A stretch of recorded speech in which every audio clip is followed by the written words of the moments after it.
এখনো পর্যন্ত বাদ যাওয়া পার্সেন্টেজ জনসংখ্যার ভিত্তিতে দেখতে গেলে 5.79%। ডেটাকার ইলেকশন কমিশনের বলছেন কে? অভিষেক বন্দ্যোপাধ্যায়। উনি বলছেন অনুপ্রবেশের তালিকা দেখাতে হবে, অনুপ্রবেশকারীর তালিকা। আসুন আমি আগে পরিচয় করে দিই কারা আজকে আমাদের সঙ্গে রয়েছেন।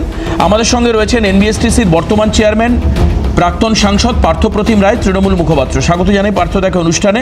দীপঙ্কর সরকার বিজেপি মুখপাত্র আমাদের সঙ্গে রয়েছেন, দীপঙ্কর দাকে স্বাগত। কংগ্রেস জাতীয় কংগ্রেস মুখপাত্র শক্তি মৈত্র আমাদের সঙ্গে রয়েছেন, শক্তি দাকে স্বাগত। সঙ্গে সিপিএম নেতা, যুব নেতা শুভজিৎ সরকার আমাদের সঙ্গে রয়েছেন, শুভজিৎকেও স্বাগত জানাই। আমি পার্থদার কাছ থেকে শুরু করি। পার্থদা, যেটা একটা মানে এরকম একটা ধারণা তৃণমূলের বহু জায়গা থেকে উঠে আসে, মানে আমি একটা কালেকটিভ বক্তব্যের একটা নির্যাস। যেদিন থেকে এসআইআর ঘোষণা হলো, আপনাদের অনেক নেতা নেতৃত্ব বিভিন্ন সময় বিভিন্ন মঞ্চে বিভিন্ন স্টেজে তারা বলেছেন যে এসআইআর আসলে নির্বাচন কমিশনকে দিয়ে বিজেপি করাচ্ছে, এক। দ্বিতীয়ত বিজেপির টার্গেট হচ্ছে জনসংখ্যা কমিয়ে, মানে এই জায়গাটা নিয়ে আসতে যে যেখানে বিজেপির 2021-এ গ্যাপ কম ছিল সেই জায়গাগুলোর গ্যাপ কমিয়ে দিয়ে একটা ভোটে প্রিভিলেজ বা মাইলেজ নেওয়ার পাশাপাশি যেটা লেটেস্ট আপডেট হলো, আপনারাও ভেবেছিলেন হয়তো যে 1 কোটির উপর বাদ যাবে, বিজেপিও ভেবেছিল 1 কোটির উপর বাদ যাবে, কিন্তু সংখ্যাটা অনেক কম, হাফের কাছাকাছি 58,20,000। এই তথ্য দেখে এবং আগে আপনারা যে মন্তব্য করেছিলেন যে নাম ছেটে বাদ দিয়ে তৃণমূলের ভোট ব্যাংকে কেটে দেওয়ার চেষ্টা করছে ইলেকশন কমিশন নামক বিজেপির একটা উইংস, আপনারা কি আজও এই একই মতামতে অটুট? যে বিষয়টা নিয়ে বেশি কনসার্ন সেটা হলো একজন যোগ্য ভোটারের নাম যাতে বাদ না যায়। কিন্তু যে কায়দায় এসআইআর বিশেষ করে বাংলায় করা হচ্ছে, প্রতিনিয়ত নতুন নতুন বিষয় ইন্ট্রোডিউস করার চেষ্টা হচ্ছে, তাতে করে আমরা আশঙ্কিত যে সত্যি সত্যি বেশ কিছু যোগ্য ভোটারের নাম বাদ যাবে এবং এসআইআর কখনো ভোটার নাম ইনক্লুশনের থেকে তারা বিয়োজনের উপর জোর দিয়েছে।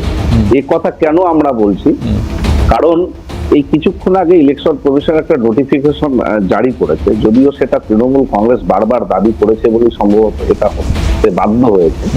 সেটা হলো 2002-এর নামের লিস্ট যখন তারা কনভার্সন করেছে এআই দিয়ে, এখানে বানান ভাউলের অসঙ্গতির জন্য অনেক মানুষকে টাকা হচ্ছে। ধরুন আমার এক কাকার নাম বাদ দিয়েছে, কাকার নাম ফণীভূষণ রায়, ইংরেজি স্পেলিং কখনো পিএইচ কখনো এফ দিয়ে আসছে।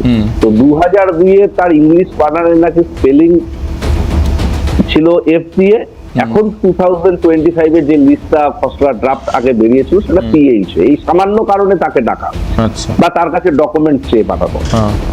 এই ধরনের অসঙ্গতি গোটা বাংলা জুড়ে, কিন্তু মানুষগুলো আদতেও কারা নির্বাচন কমিশন কাদেরকে ডাকতে চলেছে তাদেরকে লিখিত ভাবে কোনো নোটিফিকেশন দেওয়া হচ্ছে না বা জানানো হচ্ছে না। বিএলওর মাধ্যমে তাকে ডেকে পাঠানো হচ্ছে কিংবা তাকে ডকুমেন্ট দিতে বলা হচ্ছে। যেভাবে ডিলিশন লিস্ট প্রকাশ করা হয়েছে যে মৃত কারা, কারা কাদেরকে খুঁজে পাওয়া যাচ্ছে না, কারা স্থায়ীভাবে এখান থেকে চলে গিয়েছে শিফটেড, এটা যেমন উল্লেখ করে করে ডিলিশন তালিকা প্রকাশ করা হয়েছে।